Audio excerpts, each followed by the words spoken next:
আজকে এখানে জামাতের আমির ছিলেন, আমাদের বিএনপির শীর্ষস্থানীয় নেতৃবৃন্দ এখানে ছিলেন, জাতীয় পার্টির নেতৃস্থানীয় নেতৃবৃন্দ এখানে ছিলেন, এবং সুশীল সমাজ এবং এখানে ডক্টর আসিফ নজরুল উনি নিজেও ছিলেন এখানে, এবং উনি আমার সামনেই উনি সমস্ত ছাত্রদেরকে একটা সুন্দর বার্তাও দিয়েছেন, এবং আমি আশা করি যে ছাত্ররা সেই বার্তা শুনে ওনার কথা, ওনাকে সবাই শ্রদ্ধা করে, ছাত্ররা শ্রদ্ধা করে, ওনার এই বার্তা শুনে তারা এই পরিস্থিতি নিয়ন্ত্রণে নিয়ে চলে আসবে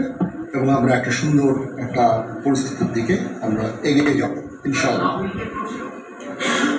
এখানে আওয়ামী লীগের কেউ ছিল না, আওয়ামী লীগের কেউ ছিল না। হ্যাঁ, আজকে বিকজ আমাদের এই সময় নাই, এটা একটা